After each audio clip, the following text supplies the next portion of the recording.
Hello, hello, everyone. Welcome to another Dr. Seb Talks Money YouTube and podcast. I am very excited to that I have a special guest today. Before I go into introducing my special guest, I just want to remind you what this podcast and YouTube is all about. We're all about ensuring that we empower women to approach money confidently, to reframe their financial habits, and to build a future where their money is a tool for opportunity and security. So, with that, I'd like to bring on my special guest. Today, we're going to be talking about her money journey and how I may or may not have influenced her money journey. And that special guest is my daughter, Jayda. Jayda, Hi. welcome to the Dr. Seth Talks Money YouTube and podcast. Hi. Happy to be here. Happy to be on. Okay. All right, don't be nervous. Don't be nervous. We're all friends here.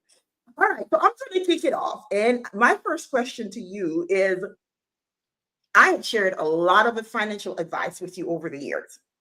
And so I would like for you to give me one piece of advice that I've shared that really, really stuck with you. That money is important and needs to be respected because money is financial freedom. It's everything. Okay, awesome. I'm glad that stuck with you. And one piece of advice you weren't so quick to adopt. Well, definitely starting my Roth IRAs and those high yield savings accounts. I kept pushing it off because I was like, I don't want to have to make it another thing that I have to remember to do. But when I realized how easy it was to just set that money aside automatically and it comes out of my account automatically, it's not like a hands-on task. It was so much easier to do. Okay, I'm glad. And I hope my listeners are listening to really to get the message that it is easy to set it and forget it, right? Open those accounts and set them. And so I'm glad that my nagging or my encouragement didn't go to waste. So another thing I want to ask you, what's one financial goal that you have for the next year? My goal is to set aside and save 5,000 to $10,000 before the year's end next year. Okay, and is there a special reason that you want to save that? Of course, I want to be able to set some of that aside to go towards my financial aid, student, like all that stuff. But I also want to save that when I graduate, I want to go to New York and I want to be able to not have to worry about having to pull from my savings account or do anything like that. I just want to have that money. I don't have to worry about where I'm going to get money to do something without having to pull from something. Okay, so it's more like a cushion. You want to have that cushion. And this is the first time I'm hearing this that she wants to go to New York when she graduates from college. And that's another thing. I didn't even get a chance to introduce you or for you to introduce yourself. So tell us a little bit about what you're doing right now. You're in college. What are you studying? And what are you doing for your to make money while you're in college? Currently, I am in college for criminology with a minor in digital criminology. I am hoping to work with children and help with the exploitation rings and crack down on the AI that has been running rampant within our society and the ways it's been used to exploit children and women. And I'm currently working at Sephora. I used to work part-time, but I recently got promoted to full-time. So I am finally in a place where I can really aggressively start saving money. Okay, awesome. Wow, I see. I'm learning so much. I'm learning along with you guys some of the goals and dreams that she has. And I am so proud to hear that you are what it is that you're wanting to use your degree to do. I am so proud. And Beverly's chiming in here. She said, "Hi everyone, glad to see you, Jada. I'm sure you're wondering Hi. why, my friend." And she's saying, yes, I agree. And AI will only get worse. It Hmm. is. It is. So having people in place who are aware of the good things that AI does, but also the dark side of AI can only help to corral that tool and so that it can be used for good. All right.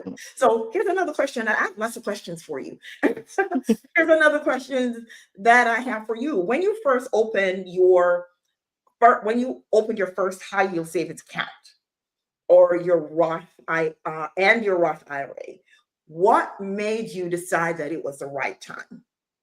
When I realized that I'm very privileged. I am still living at home. I don't have any major bills to pay. I'm in a place where I can set this money aside now. I don't have to worry about, okay, I have to do insurance and I have to do the car and I have to do the house and I have to do all this stuff. I can just I can still have fun, but I can set a lot of money aside now so that I'm happy and safe later on.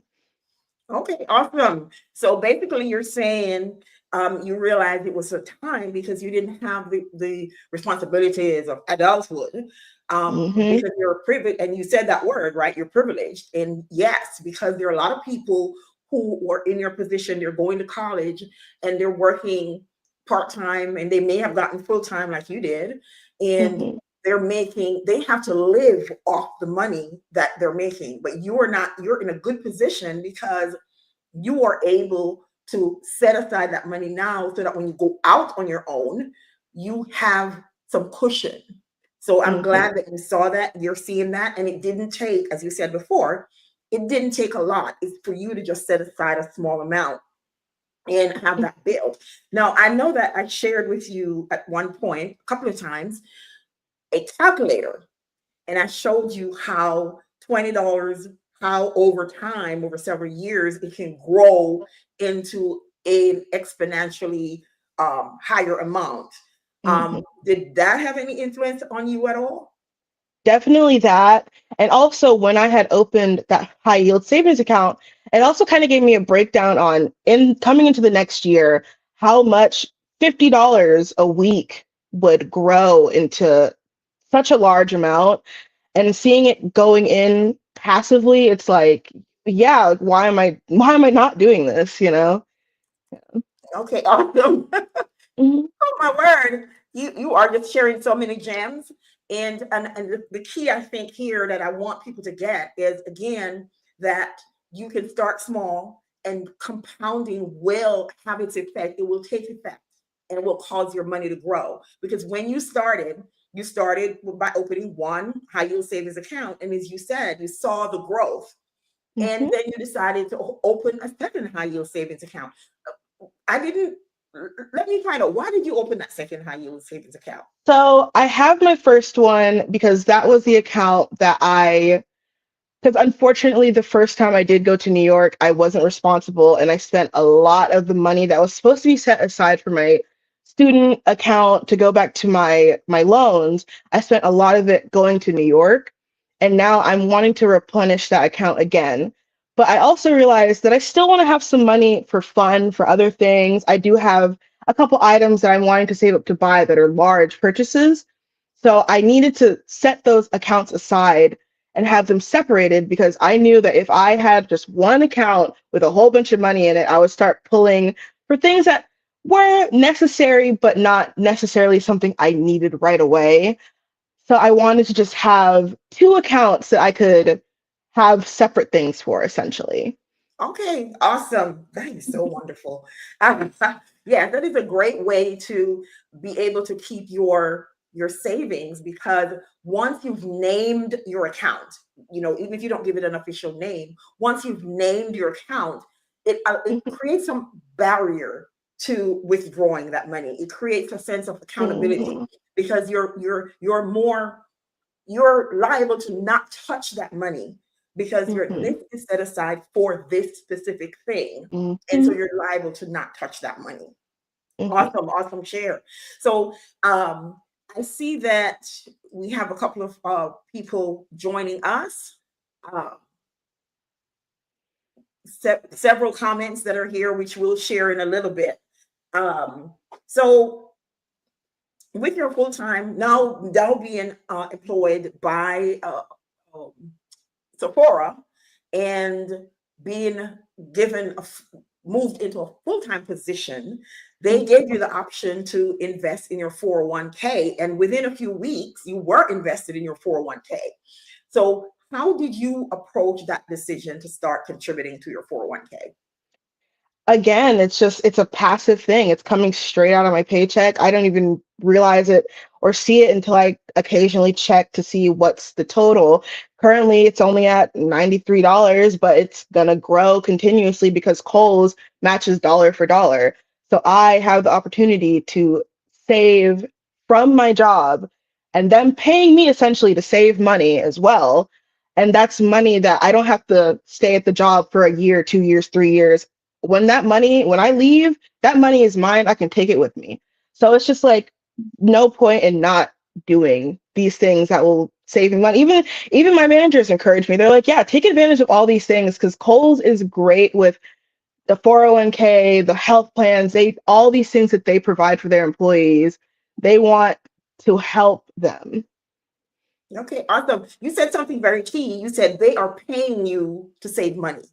And Hmm. that is so key for people, because there are people who don't take advantage of their 401k. And Hmm. I'm just about busting with pride because the things that I've been saying to you are have taken root.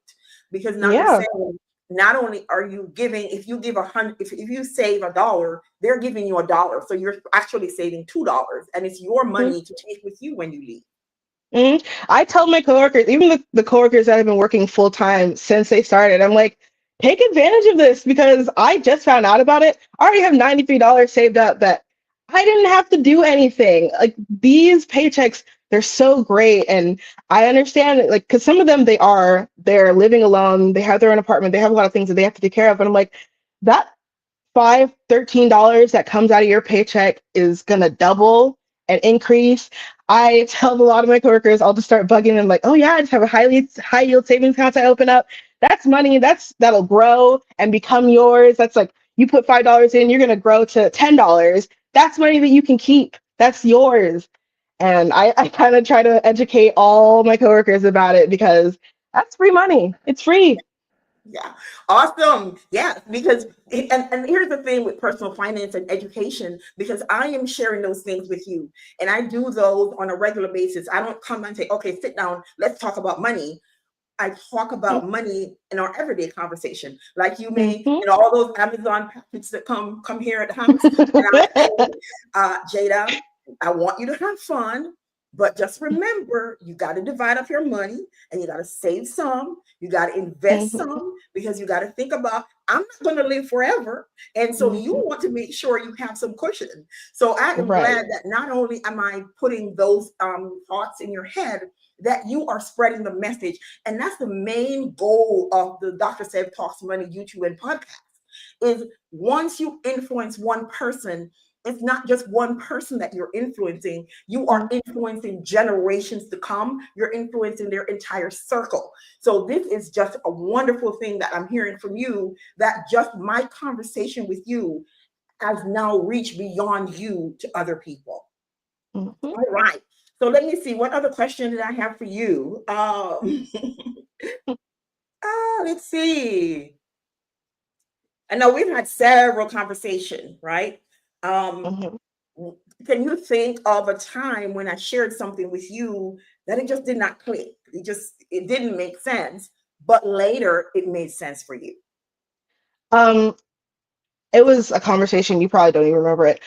Back when I got my very, very first job at Chipotle, and you were telling me, open that savings account now because you don't really have anything, bills, you don't have anything to do, you're young, you have all this money coming to you that you don't know what to do with.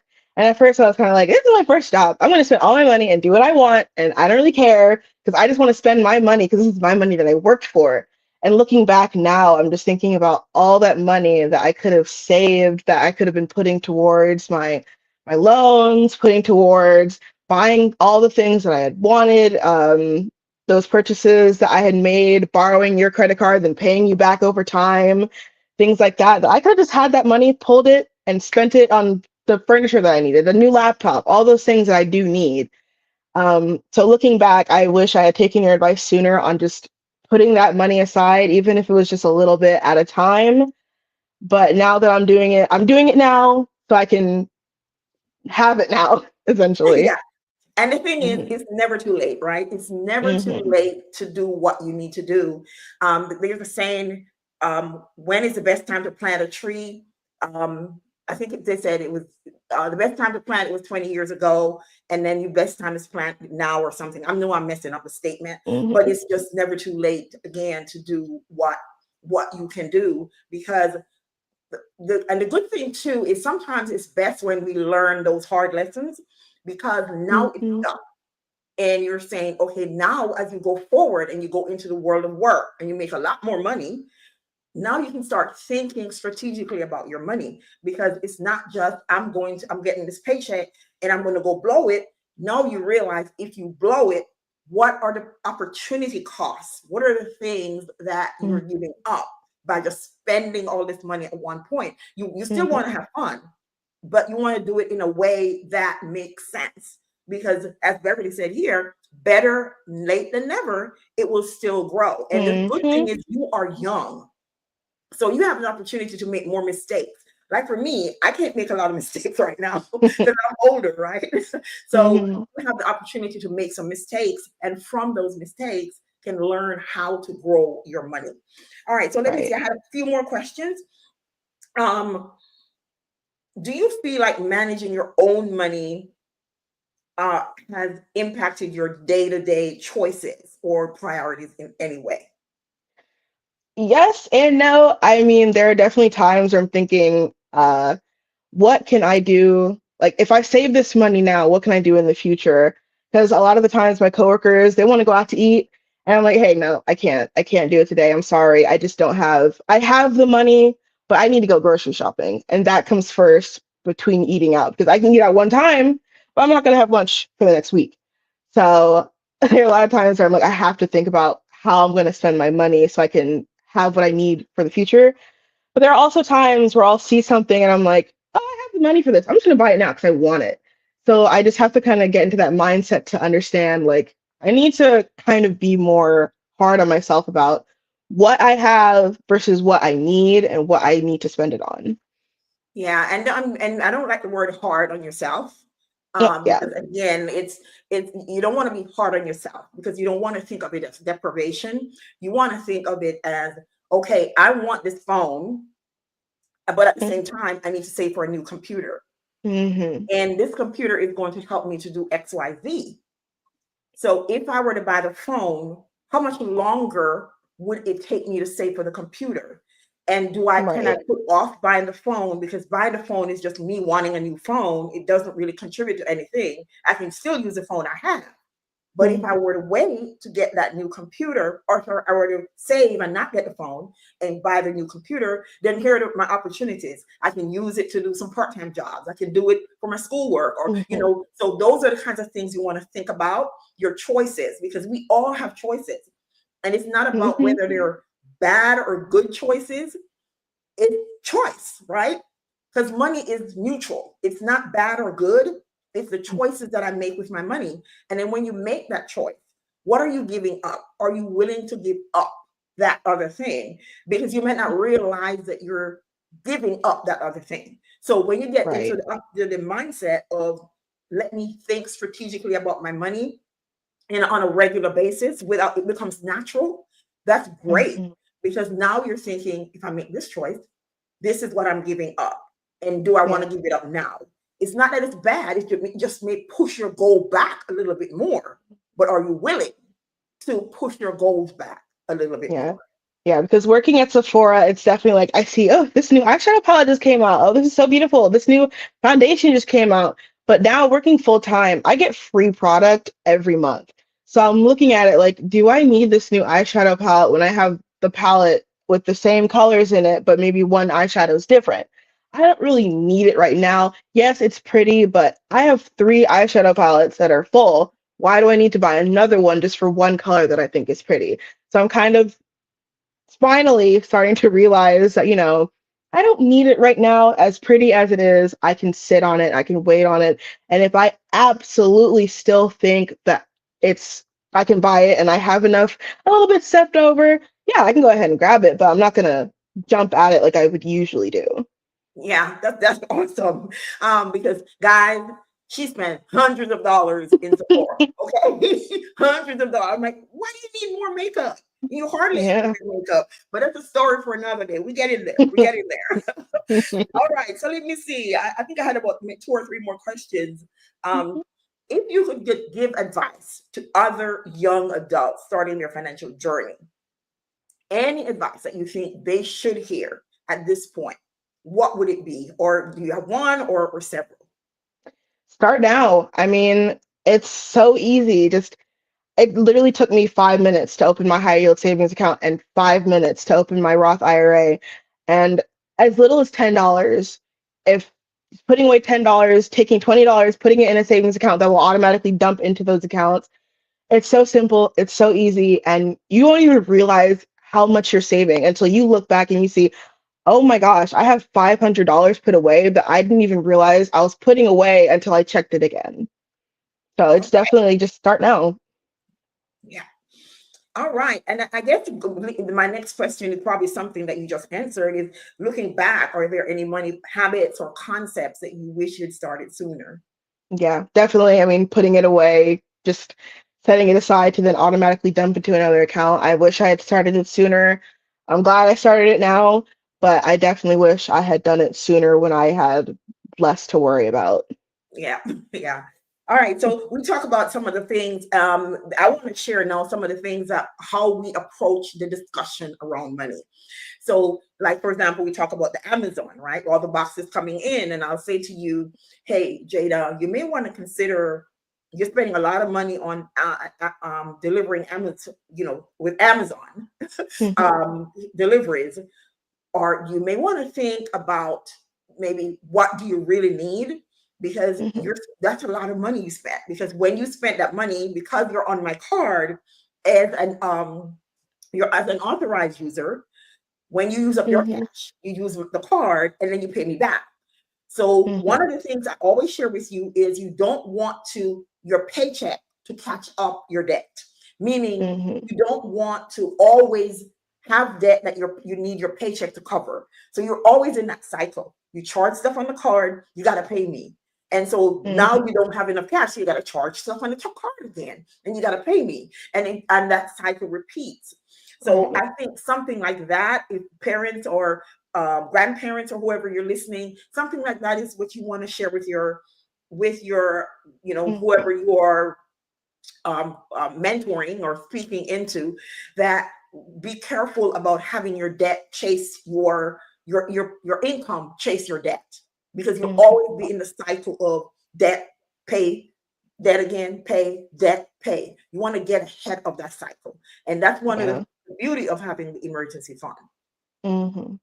Yeah, because Okay. another thing I spend a lot on Uber Eats and like I can cook. I know I can cook. I can go into the kitchen and I can make a meal that could last me a week, but sometimes I'm just like, I don't want to. I'm just gonna order. And then I realize, oh, I spent all this money on Uber Eats. Now I don't have any money and I have to charge to buy lunches or things like that. And another app I use, definitely I really shouldn't be using it, but I use Klarna a lot. And I'll think, oh, I can just split it in 4 payments. It'll be fine without realizing sometimes I want to call off work and I don't want to go in that day. And now that's less money in my pocket. And then when the Klarna charge comes, I'm like, oh, if I had just worked that day, then I could have put that money into the Klarna. But now I'm having to take more money out from a smaller paycheck when I already owe my mom back and I already have to do this. And it's like it's a lot of those apps. They're definitely a trap. I mean, I watch a lot of TikToks about Klarna and how Afterpay and Klarna and Affirm and those apps are a trap. So you need to stay away from. And I'm always just like, well, I'll have the money, but sometimes I don't have the money, and I have to remember that money is not something that is guaranteed.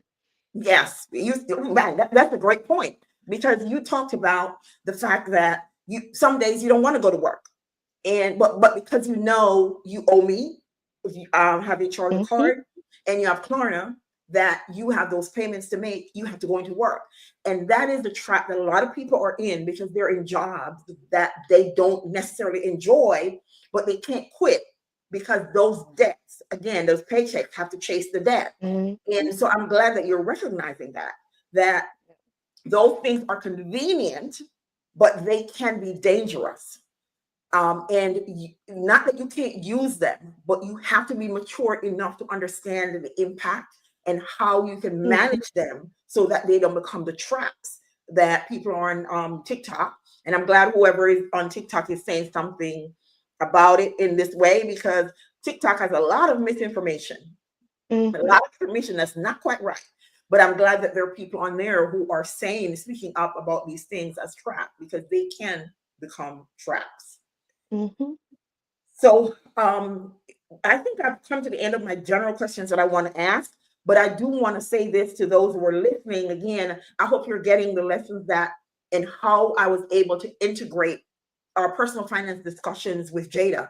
Again, it wasn't that I sat her down and said, this is what you need to do, or this is why you're not supposed to do this. It was during the everyday Mhm. conversations, something that you probably don't remember, which came up in a Facebook memory today, which was so appropriate, is that you were listening on to you're on TikTok and listening to somebody, and you were having this conversation, and I posted it on Facebook, and you said, I can't believe this person is going to spend $50,000 on people she don't know.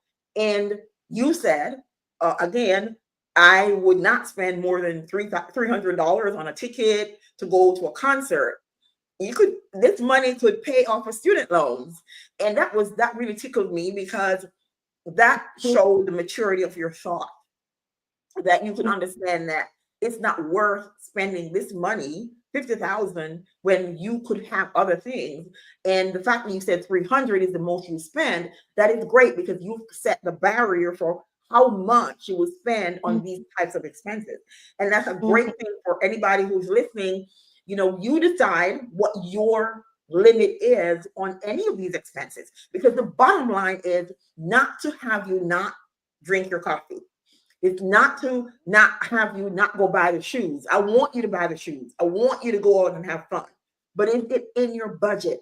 And if it's not in your budget and you do it, what is it going to derail? What is it going to stop you from doing if you decide you are going to spend it now and you Mhm. haven't prepared for it? So it's Mhm. a matter of balancing, preparing for something that you want in the future and still enjoying the present. And what are the Mhm. opportunity costs of those things if you do it now when you didn't prepare for it? Right, because a lot of the times people just buy something now, and then that same item will come up and be on discount, or there'll be coupons for it. Like right now, currently, I have a laptop that I want to buy. It's a Lenovo, like a gaming laptop, and it's nearly $2,000 if I were to have bought it at Best Buy. But I'm like, let me check around first. Let me look around and see how much I could save at other places. I go to the Lenovo site. I slashed down nearly $1,000 off with student discount, extra discount just for it being a certain amount over in the cart, saving a whole lot more buying it from somewhere else and waiting and looking for coupons, looking for deals, instead of just saying, I want it now, so I'm going to pay full price regardless.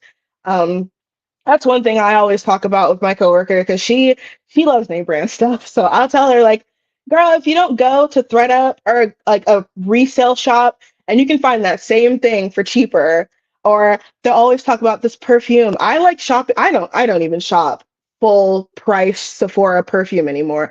I'll say, okay, I want this perfume here. I can go online to these discounter stores and get it for $30, $50 instead of spending $200 for the same product. It's like there's so many ways to save money that I didn't realize until I started looking for it. Yeah. Awesome, awesome. I think that is a great way to wrap this up. This is a great point to wrap this up. I don't see any questions in the chat. And I have been so proud of you. I've learned some things while having this discussion. And about, especially about that New York. So you may want to reach out to your dad and talk about New York, because since he's living in New York. um, Yeah. That's and that's some that's not a plan until 2026. I know I'm not going to be able to say I don't want to rush to save that money 2025 ago. I want to save it until 2026 when I know I have more than enough and not just enough. Okay. Oh, man. Okay. When I have more than enough, not just enough. And on Mhm. that note, I think we can call it a day. Now, for those of you who are still watching, or those who are going to be watching the replay, I want to let you know that December 1 through the 24th, we are going to be doing a live stream. We meaning me. I'm going to be doing a live stream from December 1 through the 24th every evening at 7 p.m. Eastern Time. And you watch all my social medias, you'll see the information. I'm going to be having guests on some of those live streams. We're going to be talking about managing the holidays while you're having ADHD, while you have ADHD. We're going to be talking about money mindfulness. We're going to be talking about financial trauma. We're going to be talking about a lot of different things. So I'm going to be having guests on some of those days. We're going to talk about ways to save money. What are some ways you can earn extra money? All the things money. We're going to talk a lot about money. And we're going to be talking about the dark side of reciprocity. I can never say that word. Reciprocity. Reciprocity. That's the word. Reciprocity, yes. Yeah. We're going to be talking about that because during the holidays, that is a big thing. Because when somebody gives you a gift, you feel inclined to buy something. And there's a dark side to that because you could derail your financial your financial plans. So I don't want to go deep into that, but please come back 7 p.m. Eastern Time every night from December 1st through the 24th. We're going to go live, sometimes again with guests, and come and have your questions because we will have the guests answering your questions as best as we can. If it's more detailed, we will have you make an appointment for a free consultation, depending on which guest and what the topic is. So with that, thank you so much again for coming on. For everyone who commented, I hope I acknowledged all your comment. I try to share them on the screen. Thank you so much. And thank you, Jayda, for agreeing to be my guest on this show. As your mom, I am very, very proud of what I've been hearing from you. And it's good to know that I have that impact on your financial walk. And so for those of you who are wanting a coach, please contact me on my website. I'm going to put up the link here that you can contact me, and you can contact me to work together. For those of you who are going to be listening to the podcast afterward, I will make sure it's in the show notes that you can book an appointment. You can get a free consultation to talk to me to see whether or not we're a good fit to work together. And I also have a women's financial coaching group that's coming up. So if you don't want to work one-on-one, but you want to be in a group, that's going to be an option very shortly. And with that, thank you so much. Have a wonderful, wonderful rest of your day. And we can't wait to see you. And as Beverly said, great session. Thanks, Jayda. Thank you. Thank You're you, welcome. everyone.